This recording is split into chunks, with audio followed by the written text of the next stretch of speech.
అందరికీ నమస్కారం అండి.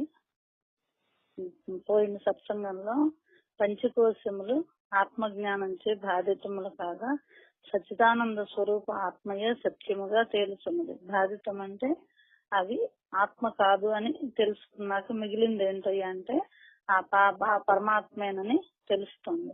ఈ ప్రకారము తెలియవాడే బ్రహ్మజ్ఞాని, అంటే ఆ బ్రహ్మతత్వాన్ని తెలిసిన జ్ఞానం అన్నమాట. వీటిలున్న ఉపనిషత్తులు ఘోషించున్నవి. ఇది సర్వ వేదాంత సారం అని చెప్పుకొచ్చాక శిష్యుడు ఒక ప్రశ్న వేస్తున్నాడు అన్నమాట. ఆత్మస్వరూప విషయక ప్రశ్న. శిష్యుడు ఒక ప్రశ్న వేస్తే గురువు తర్వాత 27 శ్లోకాల ద్వారా ఆత్మస్వరూపాన్ని నిరూపణ చేస్తారండి. సరే, ఆ శ్లోకం ఏంటో చదువుకున్నాను. మిథ్యేత్వేన నిషిద్ధేషు కోశేషు ఏతేషు ఇచ్చాసు సర్వాభావం వినా కించిత్ న పశ్యామి అత్ర హే గురో విజ్ఞేయం కిము వస్తు అస్తి స్వాత్మన ఆత్మ విపచ్చిత. ఇప్పుడు శూన్యవాదమును తెలుపుతున్నారు. శిష్యుడు గురువర్యుని ప్రశ్నించుచున్నాడు. ఓ గురువర్య, పంచకోశములు మిథ్యలగుట వలన వాని నిషేధము పూర్వోక్త రీత్యా కలుగగా అవశిష్ట భాగం ఏదన్నా ఏమీయూ లేదను సర్వశూన్యమే అని ఎవరు చెప్తున్నారు? శిష్యుడికి ఇంతవరకు అవగాహన అయింది. మరి మిగిలింది ఏంటంటే అవశిష్టం అంటే మిగిలిన భాగం ఏదంటే శూన్యమే, పంచకోశములు లేకపోతే. దానికి ఏం చెబుతున్నారు వేదాంతులు? పరబ్రహ్మము పరిపూర్ణమని చెప్తూ ఇందులకు శృతి అంతః పూర్ణ బహిః పూర్ణ పూర్ణకుంభ ఇవార్ణవే. దీనికి విరుద్ధముగా శూన్యవాదులు అంతః శూన్య బహిశూన్య శూన్యమ కుంభ ఇవాంబరే అను శృతి చొప్పున అంతయు శూన్యమేనని చెప్పుదురు. ఎవరు? వేదాంతులేమో అంతా పరిపూర్ణమే బ్రహ్మమేనని చెప్తారు. శూన్యవాదులు ఏం చేస్తారు? అంతా శూన్యమేనని చెప్తారు. ఏంటి? ఏమీ లేదని చెప్పి చెబుతారనమాట. ఇచ్చట ప్రకృతితే శూన్యమని తెలియవలయలు. ఎక్కడ మామూలుగా వేదాంతులు ఎట్లా తెలుసుకోవాలి? ఈ పంచకోశాలు అవస్థలు శరీరాలు అన్ని ఏమీ లేవు కదా ఆత్మకి. కాబట్టి ఈ ప్రకృతితే ఇదంతా కూడా శూన్యమని తెలుసుకోవాలి. ఈ శూన్యమును తప్ప మరి ఒక దానిని నేను చూచుటలేదు అని శిష్యుడు అంటుంటే, ఇటులైన ఆత్మతత్వవేత్తలచే స్వాత్మగా తెలియదగినది ఏముంది?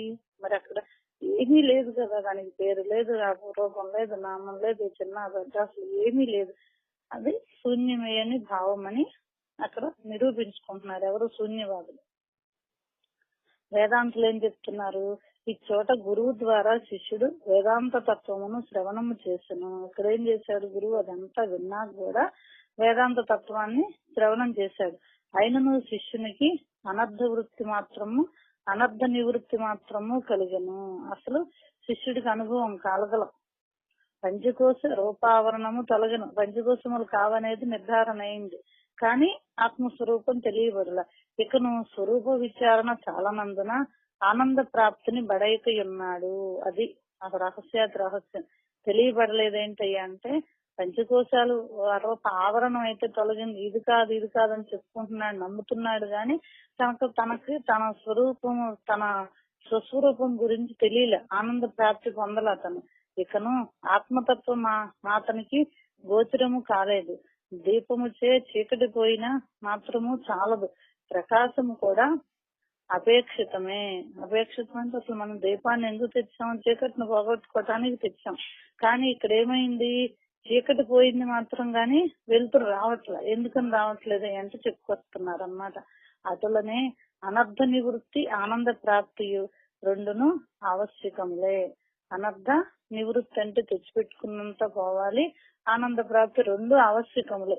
ప్రభువాడు నిధికున్న అడ్డమును మాత్రము తొలగించను చాలదు, దానిని పొంది ఉపయోగపరుచుకున్నప్పుడే సుఖము. ఇప్పుడు నిధి కావాలంటే ఎక్కడో గొప్ప నిధులు లోపల ఉంటాయి దాగి. ఆ పైన మట్టి తీసేస్తే తొలగించి సరిపోతుందా? కాదు. ఆ నిధి కనిపించాలి, దాన్ని ఉపయోగపరుచుకుంటేనే అప్పుడు సుఖం. అది కష్టే ఫలే అవుతుంది, లేకపోతే ఏమవుతుంది? కష్టమే మిగులుతుంది. అలాగున ఆవరణము తొలగిన చాలదు, పరమాత్మ ప్రాప్తిచే అనవధికానందమును పొందవలేను. ఆవరణ మాత్రం తొలగటం ఎట్లా తొలుగుతుంది? వాచా వేదాంతంతో ఇది కాదు అని చెప్పుకుంటారు. మరి పరమాత్మ ప్రాప్తి ఎట్లా కలుగుతుందంటే బ్రహ్మజ్ఞానము చేనే పరమాత్మ ప్రాప్తి కలుగుతుంది. వాళ్ళు బ్రహ్మ విద్య బ్రహ్మజ్ఞానం అంటారు, వీళ్ళు బ్రహ్మజ్ఞానం అంటారు. వాళ్ళకి ఏమైంది? జ్ఞానోదయం కలగల. వాళ్ళకి ఎందుకని కలగలేదయ్యా అంటే అనుభవం రాలేదు కదా, పరమాత్మ తత్వాన్ని తెలియలే. ఇది కాదు ఇది కాదు అనుకుంటున్నారు, అంతవరకే వాళ్ళు. అందుకనే పరమాత్మ ప్రాప్తి చే అనవధిక ఆనందమును పొందవలేను. పరమాత్మ ప్రాప్తి ఎప్పుడైతే చేశావో ఆనందాన్ని పొందుతా. ఇది అఖండ ప్రబోధ దశ. ఇహ ఖండించడానికి వీలు లేని ప్రబోధ దశ అన్నమాట. గురువు చెప్తున్నాడు కదా శిష్యుడికి, అతడు సర్వదా తృప్తుడు. ఇంకా ఎక్కడికి వెళ్ళాలి, తనకేం కావాలి? ఆ పరిపూర్ణత్వం వచ్చేసింది కదా. ఏంటిదయ్యా అంటే పూర్ణమదం పూర్ణమిదః పూర్ణమదం పూర్ణాత్ పూర్ణముదచ్యతే పూర్ణస్య పూర్ణమాదాయ పూర్ణమేవావశిష్యతే. పూర్ణంలో తానున్నాడు, తనలో పూర్ణం ఉంది, చూసేది పూర్ణమే. అంతా పూర్ణత్వం అంటే ఏంటి? అంతా పరబ్రహ్మమే. అప్పుడేంది? అఖండ ప్రబోధ దశ. అఖండం అంటే ఖండించడానికి మొక్కలు చేయటానికి వీల్లేని ప్రబోధ దశ అన్నమాట. ఈ శరీర తత్వాన్ని అంతా తెలుసుకుని మొత్తానికి ఇది కాదు, ఆత్మ అనేది విలక్షణంగా ఉంది, సాక్షిభూతుడుగా ఉందని తెలుసుకున్నాడు కాబట్టి అది అఖండ ప్రబోధ దశ. అతడు సర్వదా తృప్తుడు, వెలితనేది లేదు, ఆ తృప్తికి అంతము లేదు. ఇక శూన్యవాదుల నిరాకరణ వేదాంత పంచదశలో కూడా ఏం చెప్తున్నారు? పంచకోశ పరిత్యాగే సాక్షి బోధావశేషత స్వస్వరూపం స ఏవ స్యాత్ శూన్యత్వం తస్య దుర్ఘట. పంచకోశ నిరాకరణ కలుగగా సాక్షి జ్ఞానము మిగులుతున్నది. అందుచే తన యొక్క రూపమే తానవుతున్నాడు, కాన శూన్యత్వము వీనికి లేదు అని గురువు చెప్తున్నాడు అన్నమాట. ఎవరికి లేదు శూన్యత్వం? పంచకోశ నిరాకరణ కలగా సాక్షి జ్ఞానం మిగిలింది, వాడికి మిగిలింది. అంతకుముందు ఏం చెప్పాడు? శూన్యవాదులకు మిగలలేదు కాబట్టి ఇంకా వెలితి ఉంది, వాళ్ళకి తెలియలేదు కాబట్టి. ఇక్కడ వీడికి తెలిసింది కాబట్టి, సాక్షి జ్ఞానం తెలిసింది కాబట్టి శూన్యత్వం లేదు వీడికి. కాబట్టి వాడు ఎట్లాంటి వాడయ్యా అంటే పరిపూర్ణత్వాన్ని పొందుతాడని చెప్తున్నాడు అన్నమాట. దీనికి మనకి ఏమని యగోపద్యం చెప్తున్నాడు? తనదు రూపమెల్ల తనలోన చూచియు మనసు దీపమునను మమత విడచి అనుదినము గాంచు నతడేపో బ్రహ్మంబు విశ్వదాభిరామ వినురవేమ. ముందేం చెయ్యాలి? తనదు రూపమెల్ల తనలోన చూచియు. ఇంతకు ముందు ఏం చెప్పుకున్నాం? పంచకోశాలు కాదనుకున్నాడు గాని తన రూపం తను చూడాల. ఇక్కడేం జరుగుతోంది? తనదు రూపమెల్ల తనలోన చూచియు మనసు దీపమునను మమత విడచి. మారు మనసు అని చెప్పుకున్నాం కదా పోయిన సత్సంగంలో. ఆ మనసు దీపమునను మమత విడచి, ఆ మనసు దీపం అంటే ఆ జ్ఞాన దీపంతో మమత విడిచిపోయింది వాడికి. అభిమానం, అహంకారం, నేను, నాది ఇదంతా కూడా విడి ఏం జరిగింది? అనుదినము గాంచు నతడైపో బ్రహ్మము. అనుదినం అంటే ప్రతిరోజు అనుకుంటాం, దినం అంటే మనం రోజు అనుకుంటాం. కానీ ఇక్కడ అర్థం ఏంటి అంటే అనుక్షణము ప్రతి క్షణము కూడా తన రూపం వల్ల తనలోన చూచి మనసు దీపమునన్న మమత విడిచేశాడు కాబట్టి ఇక వాడికి చీకటి అనేది లేదు, అంతా సర్వం కూడా బ్రహ్మమయంగానే తోస్తుంది అట్లాంటి వాడికి అని చెప్పి ఏమని ఏది చెప్తున్నారు అనమాట. అదే పరిపూర్ణం అంటే ఇదేనండి. తర్వాత ఆత్మస్వరూప నిరూపణ గురించి 27 శ్లోకాల ద్వారా మనకు తెలియజేస్తున్నారండి. సత్యం ఉక్తం త్వయా విద్వన్ నిపుణః అసి విచారణే అహమాది వికారాః తే తదభావః ఆయం అతి అను. శ్రీ గురుస్వామిని అడుగుతున్నారు. మరి శిష్యుడు అడిగాడు కదా శూన్యం అంటే కాదు ఇట్లా ఉంటుందని చెప్పుకొచ్చి ఇంకా విపులంగా చెప్పుకొస్తున్నారు 27 శ్లోకాల ద్వారా. ఓ విద్వాంసుడా, నీవు సత్యమును పలికితివి, ఆత్మ విచారణ యందు నిపుణుడవు. మరి ఇంత లోతు ప్రశ్న ఎవరు వేస్తారు, ఎట్లా వేయగలరు అంటే ఆత్మస్వరూపంలో నిపుణుడు నువ్వు, ఆత్మ విచారణలో నిపుణుడు కాబట్టి నువ్వు ఇంత గొప్ప ప్రశ్న వేశావు.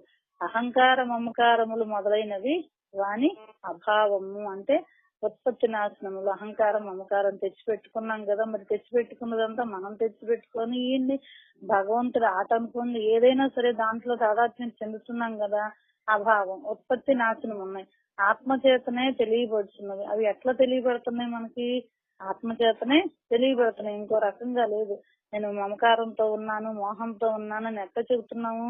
వాడి సాక్షిగా ఉంటే మనం చెబుతున్నాం. వాడి సాక్షిత్వంలో అయితే చెప్పడానికి ఎవరు ఉంటారు? రెండో వాడు లేడనమాట. కాబట్టి ఈ ఆత్మయే సర్వవేత్త, అనుభోక్త, సాక్షి కూడా అని చెప్పుకొస్తూ సర్వే దానికి కూడా ఒక పద్యం చెప్తున్నారండి మనకి వేమనది. తన నిజరూపం చూడంగను తగు మార్గంబు తెలియగావలనన్నన్ ఘనగురుని ఎండజేరక ఎనగూడిన సాము చేయ నిర్వినివేమ. తన నిజరూపము చూడంగను తగు మార్గంబు తెలియగావలనన్నన్, ఎవరైనా సాధకుడికి నా స్వరూపం ఏంటి, నేను అసలు ఎట్లా తెలుసుకోవాలి, మార్గాన్ని తెలుసుకోవాలనే సంకల్పం వస్తే ఘనగురుని ఎండజేరక ఎనగూడుని సాము చేయ నురువినివేమ. మరి ఎట్లాంటి గురువు అండ చేరాలి? ఘనగురువు, గొప్ప గురువు యొక్క అండ అంటే ఆ సమీపానికి వెళ్ళి ఆ గురువుని ప్రశ్నలు వేస్తూ ఆయన యొక్క విచారంలో తనకి ఎంతో సంవాదం జరిగితే గాని తనకు ఆత్మతత్వం అవగాహన అవుతుంది. ఊరికినే వచ్చేది ఇది, ఊరికినే రాదు. ఘనగురుని అందజేరక ఎనగూడిన సాము చేయ ఉర్వినివేమ. నేను చేయగలను, నేను సాధించగలను అంటే తనెవడు ప్రకృతి మాయలో కొట్టుకుంటున్నవాడు. మరి వాడికి ప్రకృతిలోంచి బయటపడాలంటే ఏం చేయాలి? ఆ ఘనగురుని యొక్క గొప్ప గురుని అండ తీసుకుని ఎప్పుడు సేవ శ్రవణం, ఆయన మాటలు వింటూ చేస్తూ రకరకాలు వచ్చే కష్ట నష్టాలను అన్నిటినీ కూడా ఆటిపోతును తట్టుకుంటూ ఉంటేనే ఎప్పుడుకో ఆత్మజ్ఞానం కలుగుతుంది. లేకపోతే ఊరికనే నేనే చేసుకుంటానని చెప్పి సాధన చేసుకుంటే ఏం తెలుస్తుంది? వాడికి ఏమీ తెలియదు. కాబట్టి తన నిజరూపం చూడాలనుకుంటే తన ఘనగురుని అంద చేరాల్సిందే. తగు మార్గము తెలియగావాలని తెలియాలంటే ఏం చేయాలి? గురువు సహాయం తప్పనిసరిగా కావాలి. ఎట్లాంటి గురువు కావాలి అంటే ఘనగురుని అంటే గొప్ప గురువు యొక్క సహాయం కావాలి. గొప్ప అంటే అది పేరు ప్రత్యేకతలు వేషభాషాలు కాదండి. ఇక్కడ ఘనగురుడు అంటే ఆత్మజ్ఞానం గురించి తెలిసిన వాడు. ఘనం అంటే గట్టిది. గట్టిదంటే ఇక్కడ గట్టిదంటే ఏంటి? ముట్టుకుంటే గట్టితనం కాదు. ఇక్కడ మనస్సు దృఢపడిపోవాలి. గురువుకి ఎంత దృఢపడిపోయిందో మళ్ళీ శిష్యుడికి అంత చెప్పగలిగిన అనుభవ జ్ఞానం అన్నమాట. ఆ ఆత్మజ్ఞానం గురించి అంత అనుభవం గల గురుని అందజేరితేనే నీకు నీ యొక్క నిజ స్వరూపం తెలుస్తుంది. లేకపోతే నేను చేసుకుంటా, నా వల్ల అవుతుంది, ఇంకా గురువు ఎవరున్నారు చేశారంటే ఇంకా అంతే సంగతులు అన్నమాట. అందుకని తప్పనిసరిగా తన నిజ రూపం చూడాలంటే గురువు కావాలి. కానీ ఇక్కడ ఏం చేస్తున్నాడు వివేకానంద? ఎట్లా ప్రశ్నేశాడు? ఓ విద్వాంసుడా అంటున్నాడు గురువు. ఎందుకని? ఇదంతా పోయాక శూన్యం కదా, శూన్యం అంటే ఏంటి మరి అని దానికి ప్రశ్నకి ఇంత సమాధానం చెప్తున్నాడు అన్నమాట గురువు. శిష్యుణ్ణి ఆత్మజ్ఞాన విచారణ యందు నిపుణుడు. ఆత్మజ్ఞాన విచారణ అందరూ చేస్తారు, ప్రశ్నలు వేస్తారు, తిక్క ప్రశ్నలను కొంటి ప్రశ్నలు వేస్తూ ఉంటారు. గురువు ఏం చెప్తారు అని. ఇక్కడ అట్లాంటి శిష్యుడు కాదు. ఆత్మ విచారణ యందు నిపుణుడు అంటే ఆ సూక్ష్మాన్ని తెలుసుకోవాలనే జిజ్ఞాస కలవాడవు. కాబట్టి ఆత్మ విచారణ యందు నిపుణుడు అని ఇక్కడ శిష్యుని సంబోధిస్తున్నాడు అన్నమాట. అహంకారం, మమకారములు మొదలగునవి అభావం అంటే ఉత్పత్తి నాశనములు ఉన్నాయి. ఆత్మచేతనే తెలియబడుతున్నాయి. ఎట్లా తెలియబడుతున్నాయి? ఆత్మచేతనే తెలియబడుతున్నాయి. తర్వాత సర్వే ఏనానుభూయంతే స్వయం నానుభూయతే తమ ఆత్మానం వేది తారం విద్ధి బుద్ధ్యా సుసూక్ష్మయా. శూన్యత్వ నిరాకరణ కొరకై ఆత్మస్వరూపమును నిరూపించుతున్నారు. అహంకార మమకారములు కాని వాని అభావములను కాని ఈ శరీరాంతఃకరణములు ఎందుకు అంతయు నేటి తెలియచున్నదో దానిని మరి ఒకడు తెలియజాలడో అటులనే సమస్తము దేనిచే అనుభవింపబడుచున్నదో అది మాత్రము ఎవని చేతను అనుభవింపబడదో అది ఏ ఆత్మ. ఎట్లా అంత ముందు శూన్యం వచ్చిందని అడిగాడు కదా శిష్యుడు. శూన్యం మరి ఇదేంటి అని అంటే అప్పుడు చెబుతున్నాడు అన్నమాట. ఆ శూన్యత్వాన్ని నిరాకరించడానికి ఆత్మస్వరూపాన్ని నిరూపిస్తున్నారు. ఎట్లా? ఈ అహంకారం, అహంకారాలు, అభావాలు ఇవన్నీ కూడా మార్పు చెందేవి. అది ఎవరితో తెలియబడుతోంది, ఎవరితో అనుభవింపబడుతోంది అంటే అదే ఆత్మ. సమస్తమును గుర్తెరింగినది అదే. అది అంతరాత్మ అంటాం మనం. ఇతరులు ఎరుగుకున్న ఈశ్వరుడు ఎరుగుడా అంటే మనలో ఉన్న పరమాత్మే అన్ని తెలుసుకుంటున్నాడు. ఈ జీవభావంతో ఉన్నవాడు నేనేం చేయట్లేదు అనుకున్నా సరే లోపల ఒకడు అంతరాత్మ ఉంది, అదిగో నీ తప్పు నీకు తెలియజేస్తాడు. కానీ మనం ఏం చేస్తాం, ఒక మూర్ఖపు పట్టుదల పట్టి దాన్నే పట్టు కూర్చుంటాం, నాకే తెలుసు అనుకుంటాం. అట్లా కాకుండా ఈ పరమాత్మ భావంతో ఉండి అన్నిటికీ తలకాయించుకుంటా ఉంటే ఎప్పుడైతే ఉందో అప్పుడు మనకి తెలియబడుతుంది. కాబట్టి అన్నిటి తలకాయించటమే సూక్ష్మ బుద్ధితో తెలుసుకోవటం అండి. అట్టి పరమాత్మను సూక్ష్మ బుద్ధితో తెలియాలి. స్థూలం అంటే ఏంటి, ఇవన్నీ వచ్చేసినాయి కదా మనకు, విషయవాసనలు, కోరికలు, ఆలోచనలు ఇవన్నీ కూడా స్థూలానికి వచ్చినాయి. సూక్ష్మ బుద్ధి అంటే ఏంటి, మనస్సుతో విచారించి బుద్ధితో నిశ్చయించి, బుద్ధితో నిశ్చయించింది కూడా ఇంకా సూక్ష్మాతి సూక్ష్మంగా ఉండాలన్నమాట. అప్పుడు మనకు తెలియబడుతుంది. ఎందుకని లోతులోతులకి వెళ్ళాలి. పొరలు తీసేసినట్టుగా ఈ బుద్ధితో నిశ్చయించిన దాన్ని కూడా ఇంకా సూక్ష్మం చేసుకుంటేనే మనకు తెలుస్తుంది. ఆత్మ సర్వవేత్త, అనుభోక్తాను అర్థము. ఈ చోట భోక్తృత్వాదులు ఆత్మకు గౌణముగా చెప్పబడినవి అంటే అముఖ్యముగా చెప్పబడింది. ఎవరిదంతా అనుభవించేది ఎవరు, తెలుసుకునేది ఎవరయ్యా అంటే మనం చెప్పాలి కదా. మరి అనుభవించేదేంటి, ఈ శరీరమే అనుభవిస్తోంది. ఎట్లా అనుభవిస్తోంది, శబ్దస్పర్శ రూపరసగంధాదుల ద్వారా అనుభవిస్తోంది. మరి ఇది ఎట్లా ఉంది, ఆత్మకు గౌణం, ఆత్మ ఉంటేనే కదా అంటే ఉన్నా సరే ఆత్మకేమి అంతదనేది ఇక్కడే అసలైన కీలక రహస్యం తెలుసుకోవాలండి. ఆత్మకేమో ఇవేమీ లేవు, ఉన్నదేమో శరీరానికి ఉంటే మరి ఎట్లా జరుగుతుంది అంటే ఏముంటే నువ్వున్నావు అనేది తెలుసుకుని ఆ ఉన్నదానికి ఆ సాక్షిభూత తత్వానికి దీన్ని అంతా ఆపాదిస్తున్నాం, అంటగడుతున్నాం. గాని అసలు నేనెవరిని అని తెలుసుకుంటే ఈ రహస్యం తెలియబడుతుందండి. అందుకని ఆత్మ గౌణముగా చెప్పబడిందని తెలియవాలి. ఆత్మ గౌణం అంటే అముఖ్యంగా, ముఖ్యం కాకుండా మరి తెలియటానికి ఏ రకంగా తెలియాలనేది సాధకులకు ఇట్లా చెప్పారని చెప్పుకొస్తున్నారు. ఆత్మ లేక ఏది సిద్ధించినందున ఇంద్రియాదులు జడములగును. మరి ఆత్మ లేకపోతే ఇంద్రియాదులు పనిచేస్తాయో, శబ్దస్పర్శాలు పనిచేస్తాయో, పనిచేయవు. కాబట్టి అవి జడములగుతాయి కనుక ఆ ప్రకారము చెప్పారు.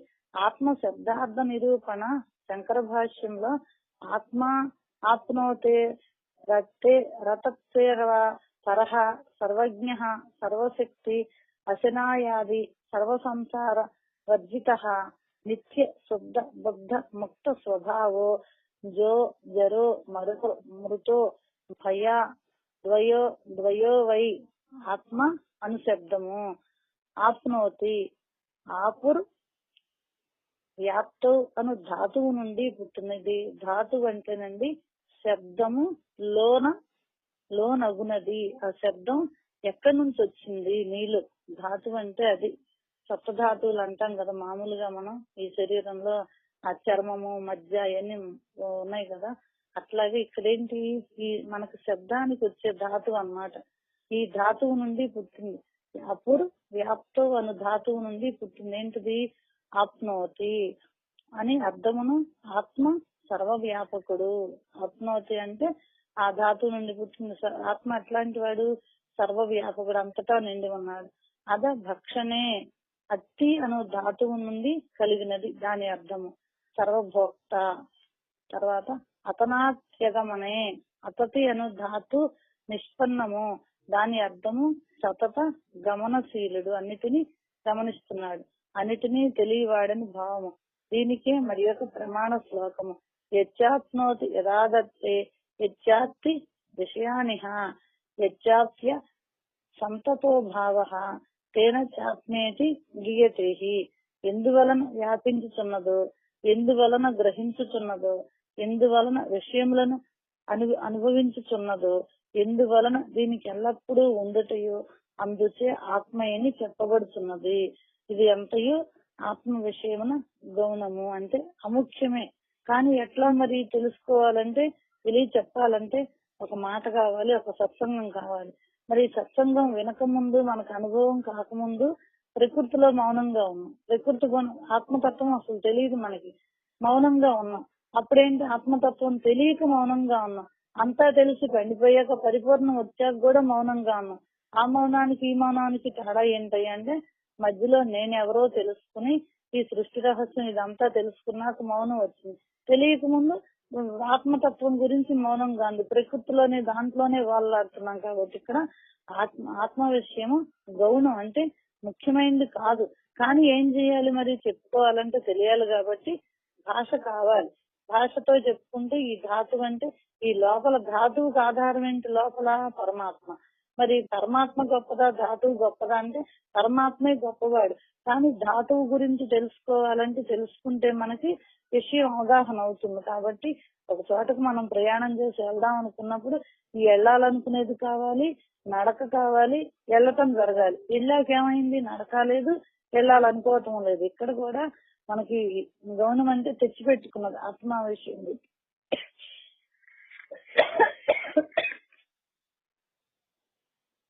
కాబట్టి ఇక్కడ గౌనం అంటే అక్కర్లేకపోయినా చెప్పాలి, చెబితేనే తెలుస్తుంది, లేకపోతే తెలియబడదు అన్నమాట. వేదితారం తృతీయేన సర్వం విజానాతి తం కేన విజానీయాత్ విజ్ఞాతారమరేకేన విజానీయాత్. ఏ ఆత్మచే సర్వము ఎరుగుచున్నదో ఆత్మను దేని చేత తెలియవలయు, అదియే సమస్తమును తెలియచున్నది, అదియే సర్వజ్ఞుడని భావము. అంతయు శూన్యము శూన్యము అనునిట్ల పొసకును శూన్యమును తెలియ మరి ఒకడు ఉన్నాడు కదా, అతడే ఆత్మ. కనుక శూన్యత్వము లేదు. ఎవరింటే నువ్వు అంటున్నావు శూన్యం శూన్యం ఏమీ లేదు ఏమీ లేదు అంటున్నావు, మరి ఏంటిది అదంటే చెప్పలేడు సమాధానం. శూన్యం శూన్యం అంటాడని అంతే. వాడు పరిపూర్ణమే అనే విషయం ఇచ్చోట స్పష్టము. సూక్ష్మ బుద్ధ్యా దృశ్యతే క్రియా బుద్ధ్యా సూక్ష్మయ సూక్ష్మదర్శిభి. ఆ పరమాత్మ సూక్ష్మదర్శులకు మహాత్ములు తీక్ష్ణ సూక్ష్మ బుద్ధి చేతనే కాంచుతున్నారు. అసలు బుద్ధి తత్వం తెలియటమే, బుద్ధి గురించి తెలియటమే ఒక విషయం. అసలు మనసు గురించి తెలుసుకోవాలి, మనసు దేన్ని సంకల్పిస్తోందని, బుద్ధి ఎట్లా నిశ్చయిస్తోందని తెలుసుకోవాలి. మరి ఆ బుద్ధి సూక్ష్మం అవ్వాలి. ఇంకా ఏం చెబుతున్నారు ఇక్కడ, ఆ పరమాత్మ సూక్ష్మదర్శుల మహాత్ములు తీక్ష్ణ సూక్ష్మ బుద్ధి చేతనే కాంచుతున్నారు. మళ్ళీ ఏంటి, ఇంకా తీక్షణమైంది. మన వేసవ కాలంలో బాగా ఎండలు వస్తే తీక్షణంగా ఉన్న ఎండలు అంటామండి. మామూలుగా అయితే ఎండగా ఉందంటాం. ఎందుకని, అక్కడ ఎక్కువ అన్నమాట. ఇంకా సూక్ష్మాతి సూక్ష్మంలోకి వెళ్ళిపోతేనే వాళ్ళు చూస్తున్నారు, దేన్ని, పరమాత్మను దర్శిస్తున్నారు వాళ్ళని కఠోపనిషత్తు చెప్తుంది. కనుక సూక్ష్మ బుద్ధియే పరమాత్మ వేదన విషయంలో సాధనము. మనం ఒక సాధనం అంటే ఒకటి మనం కనిపెట్టాలన్నా, మనం సాధించాలన్నా ఇక్కడ ఏంటి, పరమాత్మ స్థానాన్ని శుద్ధ బుద్ధ ముక్త స్వరూపమైన పరమాత్మను చూడాలంటే తీక్షణమైన సూక్ష్మ బుద్ధి కావాలని చెప్తున్నారని మనకి. దానికి మనకు వేమనయ్య కూడా పద్యం ద్వారా తెలియజేస్తున్నారు. స్వాత్మ తన్మయ మననంబు సంగ్రహించి నిర్గుణ బ్రహ్మ పదవికి నెరయ బుద్ధి నొక్కి నిర్భయమందుతే నురువు తండ్రు విశ్వదాభిరామ వినురవేమ. స్వాత్మ తన్మయ మననంబు సంగ్రహించి, స్వాత్మ అంటే తన ఆత్మతో తాను ఎట్లాగైతే ఈ శరీరాన్ని మర్చిపోయి ఆనందాన్ని మనసుతో సంగ్రహించి, అంటే విచారణ చేసి విని శ్రవణ మనన నిధ్యాసాదులు చేసి నిర్గుణ బ్రహ్మ పదవికి నెరయ బుద్ధి, నెరయ అంటే తెలుసుకోవాలనేది ఎప్పుడైతే దాన్ని సంగ్రహించి ఆ నిర్గుణ బ్రహ్మం ఏదైతే ఉందో ఆ పదవికి ఆ సూక్ష్మాతి సూక్ష్మానికి బుద్ధికి స్థిరం చేసుకుని నొక్కి నిర్భయం అందుతే నుడువు తండ్రు. నొక్కి అంటే అక్కడ సాధనలో లోపల అంతర్ముఖంలో సాధన చేసుకుంటా భయం లేకుండా ఉండితేనే అప్పుడు ఏం చేయాలి, వదగాలి. ఎక్కడ వదగాలి, ప్రకృతి ఎన్ని రకాలు నీకు పరీక్షలు పెడుతున్నా సరే నువ్వు ఆ ఒదిగి కనుక ఎప్పుడుంటే ఏమవుతుంది, నీకు ఆ బ్రహ్మ జ్ఞానం ఆ బ్రహ్మానుభవం కలుగుతుంది. వదకకుండా నాకు ఇది వచ్చింది అది వచ్చిందంటే ఏమవుతుంది, అడ్డంకులను నువ్వు వదగాలి, దాటాలంటే ఏం చేయాలి, వాటిని తలకాయ ఎంచుకుంటే నీకు ఆ బ్రహ్మతత్వం అనుభూతం అవుతుంది. ఏదైనా చిన్న విషయం కాదు కదా. కాబట్టి అట్లా ఆ వదగటం ఏంటి అంటే ఆ సూక్ష్మాతి సూక్ష్మంలోకి నువ్వు వెళ్తూ ఉంటే ఎన్నో అడ్డంకులు, అంతులేని అడ్డంకులు వస్తాయి మనకి ప్రకృతి పరంగా. అదే మనకు ఆధ్యాత్మికం, ఆది భౌతికం, ఆది దైవికం, తాపత్రయాలు అంటాం కదా. ఇవన్నీ అడ్డం వచ్చి ఏం చేస్తాయి, మన సాధనని పడగొట్టేస్తాయి.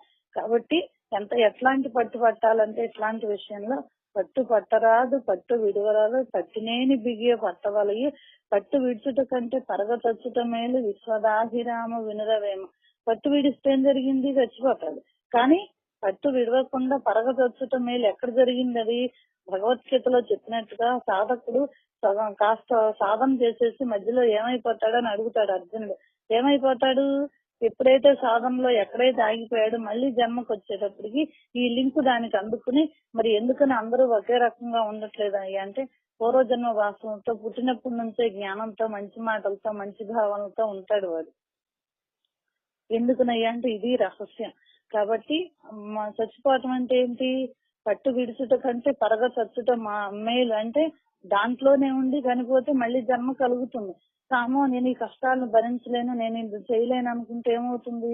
ఇక్కడే తన సాధనని వదిలిపెట్టేస్తాడు అన్నమాట. కాబట్టి పట్టుబట్టి మనం సాధన చేస్తుంటే ఎంత వరకు తీసుకెళ్లగలదో పరమాత్మ మీద భారం వేసి తన యొక్క కర్తవ్య కర్మను తాను నిర్వర్తిస్తూ ఉంటే ఎప్పటికైనా తన గమ్యాన్ని చేరగలడు. లేదంటే ఇదిగో ఇట్లాగే ఏదో వచ్చేసిందని చెప్పి దానికి ఆ భయం వచ్చేసింది అనుకోండి, భయం వచ్చేసి అమ్మ ఇదంతా ఏమైపోతుందంటే, అసలు నీకు ఏమైపోతుందనే విషయంలో నీకు ఇంకా స్థిరత్వం రాలేదు కాబట్టి ఏదో అయిపోతుందనే భావనలో ఉన్నావు కాబట్టి నీకు బ్రహ్మజ్ఞానం ఎట్లా తెలుస్తుంది?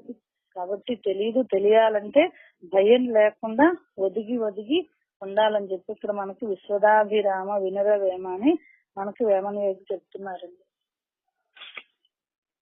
తర్వాత ఇది చెప్పుకొస్తున్నారు అన్నమాట గురువు గారు. మళ్ళీ ఈ శూన్యత్వ విచారణ గురించే చెప్తున్నారు. తత్ సాక్షికం భవేత్ తత్ తత్ ఎత్ ఎత్ ఏన అనుభూయతే కస్య అపి అనుభూతార్థే సాక్షిత్వం న ఉపయుజ్యతే. ఇంకా ఏం చెప్పుకొస్తున్నారు? ఇంకొక పద్యం కూడా చెప్పారండి పై శ్లోకానికి. అదేంటయ్యా అంటే, గురువుని ఎట్లా సేవించాలి, ఎట్లా ఉంటే నీకు ఈ భావన కలుగుతుంది తెలుస్తుందని చెప్పుకొచ్చారన్నమాట. ఒదిగి గురువు నొప్పుగా నొప్పించి మదిని నిలిపి జాతి మమత విడచి కదియ చుండునతడు కలకాల మొకరీతి విశ్వదాభిరామ వినురవేమ. అది సూక్ష్మ బుద్ధి అని చెప్పుకున్నాం కదా, దానికి చెప్తున్నారు అనమాట. ఒదిగి గురువు నొప్పుగా నొప్పించి, గురువు దగ్గర ఎట్లా ఉండాలి? తల వంచి అంటే ఆ పరమాత్మ వచ్చే ఆ పరీక్షలకు అన్నిటికి కూడా ఒప్పుగా నొప్పించి, అంటే ఒప్పుగా అంటే అది తెలుసుకుని గురువు దగ్గర ఒప్పించి, అంటే గురువు మనసును దోచుకోవాలన్నమాట.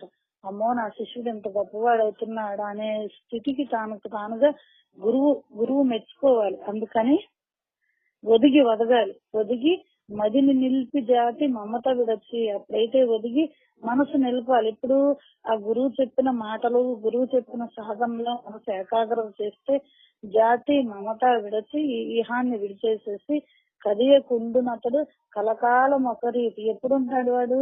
అప్పుడు శీతోష్ణ సుఖదుఖేషు సమస్తంగ వివర్జిత తుల్య నిందా స్థుతిర్మౌని సంతుష్టో ఏనకేన అనికేత స్థిరమతి భక్తిమాన్నే ప్రియో నరహ అంటాడు గీతలో భక్తి యోగంలో కృష్ణుడు అండి. ఎందుకయ్యా అంటే ఈ సమానత్వం ఉండాలి.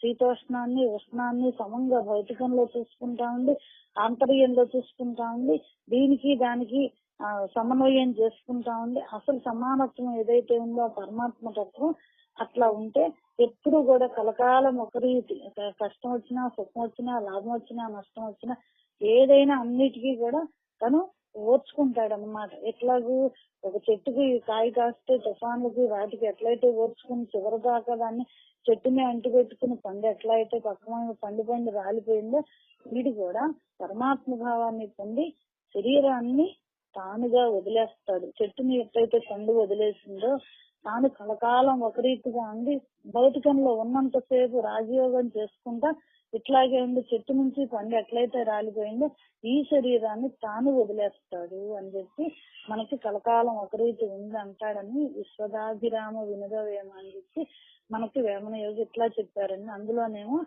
తీక్షణమైన సూక్ష్మ బుద్ధితో తెలుసుకోమని చెప్పారండి. తర్వాత శ్లోకం తత్ సాక్షికం భవేత్ తత్ తత్ ఎత్తు ఎత్తు ఏనా అనుభూయతే కస్య అభి అనను భూతార్థే సాక్షిత్వం ఉపయుజ్యతే. ఇచ్చట ఆత్మ సాక్షిగా ఉన్నదన్న విషయమును నిరూపింపబడుతున్నది. లోకములో ఏ పదార్థం ఎవరి వలన అనుభవింపబడినో ఆయా వస్తువున కదురు సాక్షి అగును. ఎవరు? సాధకుడు మనందరం అనుభవిస్తున్నాం కదా, అన్ని ఏ వస్తువులు రకరకాలు ఉన్నాయి కదా, ఈ 64 కళలు రకరకాల విద్యలు ఎన్నున్నాయో అన్ని చేసినా గాని అన్నిటికీ సాక్షి ఎవరు? పరమాత్మ. అట్లు అనుభవింపని ఎడల అనుభవమునకు సాక్షిత్వము కలగదు. అనుభవించకపోతే అనుభవానికి సాక్షిత్వం ఎట్లా ఉంది? ఏమీ ఉండదు, శూన్యమైపోతుంది. తాను అనుభవించిన దానికి తాను సాక్షి అగును కాని అనుభవింపని వస్తువునికి ఎవడును సాక్షి కాజాలదు. ఎవరు ఏదైతే అనుభవిస్తున్నారో దానికి తాను సాక్షి. ఎవరు? జీవుడు సాక్షి. పరమాత్మ లోపల సాక్షిభూతుడుగానే ఉన్నాడు. నేను చూశాను, నేను అనుభవించాను, నేను చేశాను అంటాడు కదా ప్రతివాడు. కాబట్టి ఇది లోక ప్రసిద్ధము, సహజంగా మనం భౌతికంగా అనుకునే మాట. సాక్షి లక్షణం కథమితి చేత్ లోకే ఏకస్య పురుషస్య అన్యదా అన్య దియావస్థయాః అవస్థా వ్యాపారాణాం చ సాక్షాత్ ద్రష్టృత్వం సాక్షిత్వం యథా తూష్ణీమవస్థితస్య సన్యాసినః తత్రాగత పురుష తదవస్థా తద్వ్యాపారాణాం నిర్వికారేణ సాక్షాత్ ద్రష్టృత్వం సాక్షిత్వం ఆత్మాపి అవస్థాత్రయ అవస్థా వ్యాపారాంచ అవస్థాపతో జీవాంచ పశ్యన్నతి నిర్వికారే నానేన తిష్టతే. ఇదమేవ సాక్షిత్వం. సాక్షి యొక్క స్వరూపమును నిరూపింపబడుతున్నది. లోకములో ఒకానొక పురుషుని యొక్క అవస్థలకు అవస్థా వ్యాపారములను సాక్షాత్తుగా చూచుటయే సాక్షిత్వము. అవస్థలు ఉన్నాయి కదా మనకి, జాగ్రత్త అవస్థ, స్వప్న అవస్థ, సుషుప్తావస్థ. ఈ 3 అవస్థల వ్యాపారాలకి సాక్షిగా నుండటయే సాక్షిత్వం. ఉదాసీనుడిగా ఉంటున్న సన్యాసి వచ్చుతున్న వ్యాపారి వ్యాపారములు గాంచుతూ నిర్వికారుడై ఎటులనున్నాడో, ఎవడు? ఉదాసీనుడిగా ఉన్నాడు ఒక సన్యాసి, చూస్తున్నాడు. చూస్తూ వస్తూ పోతున్నారు వ్యాపారి దగ్గరికి. వస్తూ ఆ సన్యాసి ఎట్లా ఉన్నాడు? నిర్వికారుడుగా ఉన్నాడు. తనకేం సంబంధం లేదు కదా, వ్యాపారి ఏదో అమ్ముకుంటున్నాడు, లాభం తీసుకుంటున్నాడు, చేస్తున్నాడు. అట్లాగే ఆ సన్యాసి ఎట్లయితే ఉన్నాడో ఆత్మ కూడా అటులనే అలాగుననే జీవుల అవస్థలను తద్వ్యాపారములను అవస్థలు గల జీవులను చూచుచున్నను ఏ వికారము నొందక ఉన్నది. ఇదియే సాక్షిత్వము. ఇటులా వాసుదేవ యతీంద్రుని వాక్యము. కనుక ఆత్మయే శరీరేంద్రియములను తద్వికారములను గాంచుతూ సాక్షిగా ఉంటున్నది. ఆత్మే తద్వికారాలని అన్ని చూస్తూ కూడా సాక్షిగా ఉంటుందని ఈ సన్యాసి ద్వారా చిన్న మనకు వ్యాపారం చేసే అతని ద్వారా ఉపమానం చెప్పారండి. దానికి మనకు వేమన యోగ పద్యం చెప్తున్నారండి. ఏమి కాని దాని నిరుగుట లక్ష్యము సాము చేసినట్లు సాధ్యపరచి నియమ నిష్ట వదిలి నిర్ణయమందరా విశ్వదాభిరామ వినురవేమ. ఏమి కాని దాని నిరుగుట లక్ష్యం. మరి సాక్షికి ఏమన్నా అంటుకుంటుందా? ఇక్కడ సన్యాసి అంటుకుంటుందా? అట్లా ఏం అంటుకోవట్లేదు. అట్లాంటి దాన్ని మన లక్ష్యం పెట్టుకుని సాము చేసినట్లు సాధ్యపరచి సాధన చేసి విచారం చేసి అనుభవం తెచ్చుకుని మళ్ళీ దాన్ని ఎట్లా చేయాలి? అనుభవం తెచ్చుకుని నియమ నిష్ట వదిలి నిర్ణయం అందరా. నియమనిష్ట దేనికోసం వచ్చింది? ఒక రూలు, ఈ పద్ధతి, ఇదంతా కూడా కొంతవరకు ఆ పరిమితి దాటిపోయాక ఏమైపోయింది? ఎల్లలు లేకుండా అయిపోయింది. దీనికి ఇంత అని చెప్పలేని పరమాత్మ తత్వం ఎట్లా ఉందో తన సాధన కూడా అంతే. ఎప్పుడు కూడా అలౌకిక స్థితిలోనే ఉంటూ లౌకికంలో ఉంటాడని చెప్పి విశ్వదాభిరామ వినురవేమ అని మనకు వేమన యోగి చెప్తున్నారు అన్నమాట. దానికి ఏంటి ముఖ్యం? ఏమీ కాని దాని నిరుగుట లక్ష్యంబు. అసలు ఏముంటే నేనున్నాను అనేది తెలుసుకుని దాన్ని తెలుసుకోవాలనే లక్ష్యం పెట్టుకుంటే అప్పుడు సాధన చేసి ఆ నియమనిష్టను కూడా వదిలే స్థితికి వెళ్ళిపోయి ఆ సాక్షి భావంలో పరమాత్మ ఎట్లా ఉన్నాడో